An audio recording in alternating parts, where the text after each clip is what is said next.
We find ourselves on a map purpose-built for these very Squid games. A select few participants will fight to survive a gauntlet of challenges that will push their intelligence, strength, strategy, and, of course, their luck to the absolute limit. With each round, the games become more intense, designed to eliminate the weak and leave only the strongest standing. What's at stake? An entire island overflowing with unimaginable riches, gold, mithril, adamantine, silver, and countless other precious minerals await whoever survives until the end. Armed with these treasures, the victor can live like royalty and build a powerful empire in this newfound paradise. So let the games begin. The first thing I did was place all the participants, a total of 4,560 people who would take part in these games. Next, we renamed all the main characters from the series. Among them were Player 039, Player 149, Player 456, Player 124, Player 333, Player 120, Player 222, Player 100, Player 246, Player 044, Player 125, Player 380, Player 230, Player 001, Player 390, Player 388, and finally Player 007. Once we finished the initial selection, we moved all 4,560 participants to the stage for the first game. This trial was a twist on the classic red light, green light, but with landmines. Basically, it was a minefield where they had to survive for 20 seconds. When time was up, the players would be taken back to their rooms. With everything ready, we kicked off the first game. The first explosions went off almost immediately. The screen shook with the force of the blasts, making it hard to see exactly who was falling. Still, I managed to spot several main characters who died right in this first trial. At the 15-second mark, we paused the game and transported the survivors back to their rooms. A total of 3,098 people made it through, which meant 1,462 participants died in this first round,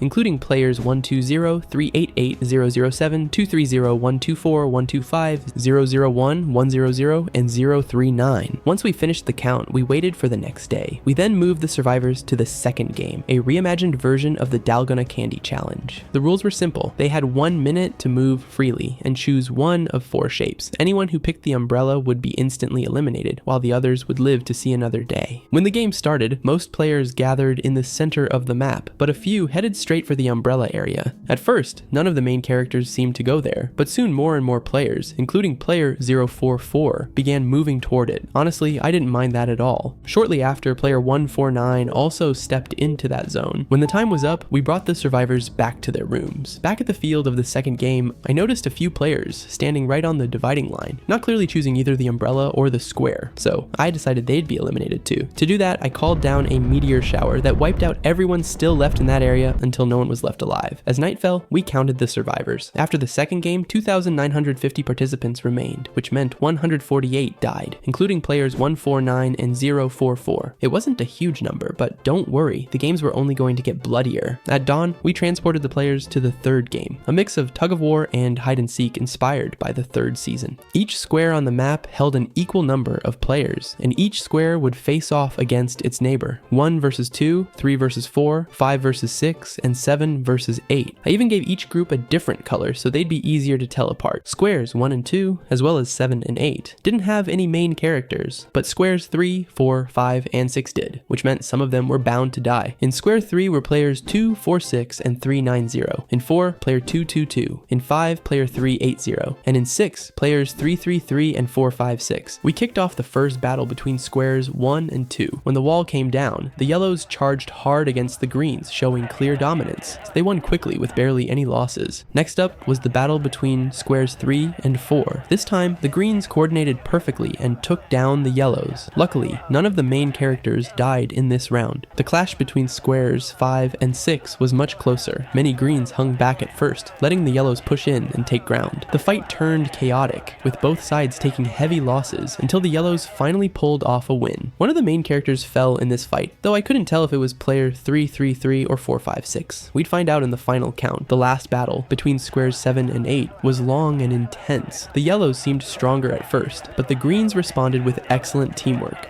Players who had been staying out of the fight were soon forced to join in. Despite being outnumbered, the yellows fought bravely but were eventually overrun. This was the longest battle so far, though not the most balanced, since many greens survived. After the third game, we transported the players back to their rooms. As night fell, we counted the survivors. 1,285 players remained, meaning 1,665 had been eliminated, making it the round with the most deaths yet, with more than half of all players wiped out. That night, I turned on the dialogue bubbles, which I usually keep off for performance reasons, but with fewer players, it was easy to see what they were saying. Some talked about death, others celebrated making it through, and a few formed groups to sing and relieve the tension. By the way, the main characters eliminated in the last game were player 333, player 222, and player 380. The only main characters left were players 456, 246, and 390. At dawn, we began the fourth game and moved the players to a new map. In the center stood an inactive volcano, which would erupt as soon as the game began. Players had to survive the eruption for 40 seconds to move on to the next round. And so, the event began. Lava started raining from the sky, and players ran frantically, looking for shelter and dodging the burning rocks falling all around them. Even after the eruption ended, the danger wasn't over. Fire and lava spread across the ground, forcing players to sprint through flames while watching their friends burn alive. When the 40 seconds were up, we paused the game and brought the survivors back to their rooms. We put out the flames on them, made sure everyone was on equal footing, and drained the water. As night fell, we did the count. 741 players survived, which meant 544 had died in this brutal trial. Interestingly, none of the main characters were eliminated this time. A new day began, bringing the penultimate game. We moved the players to a colorful map inspired by the mingle game. But before starting, we went to this square, where we placed the skull of death. It would decide which color would be safe.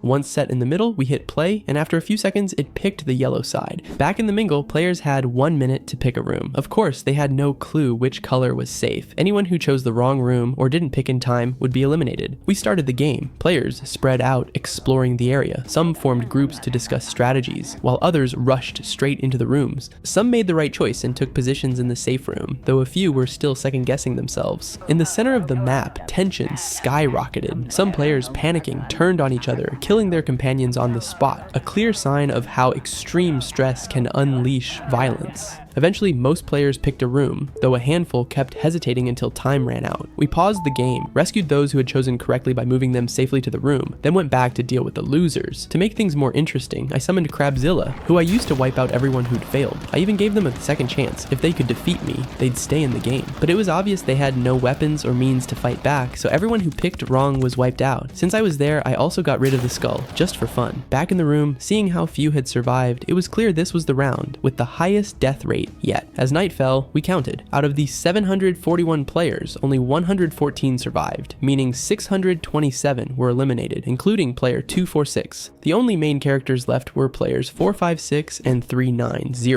With the new dawn, we got the players ready for the final game, the Sky Squid game. The rules were similar to the last game of the final season. Players started on a square platform, where they had 15 seconds to push or kill their opponents. Then they'd move on to the triangle and finally to the circle. With the rules explained, we started the first battle. The platform was cramped and bodies fell everywhere. Some tried to reach the triangle, but flames consumed them before they got there. After 15 seconds, we paused the game and took out anyone left behind but still alive. Then we moved the survivors to the next platform. On the triangle, the chaos continued. Players attacked each other without mercy, and many died even without being pushed. One of the main characters died in this phase, but it wasn't clear if it was player 390 or 456. After another 15 seconds, we paused again, eliminated 2 who tried to run, and moved the remaining players to the final circle. Only 6 players were left. The ultimate showdown began. The first fell quickly, then the second. Another died right on the platform. By the end of the 15 seconds, just 3 players were still alive. Without delay, we took them to their grand prize. The winners were player 4005 and players 667 and 975. After 6 intense games, we hit play and let them enjoy their reward. At first, they stood in shock, frozen. But soon, one started exploring and realizing what they'd won was overjoyed. They quickly began building a warehouse to store their newfound resources. In no time, they raised dozens of houses and palaces, along with libraries, mines, golden statues, training barracks, markets, mills, and countless other advancements that boosted their civilization. Soon, their population would grow until it once again reached 4,560 people, and the cycle would begin anew, repeating itself endlessly.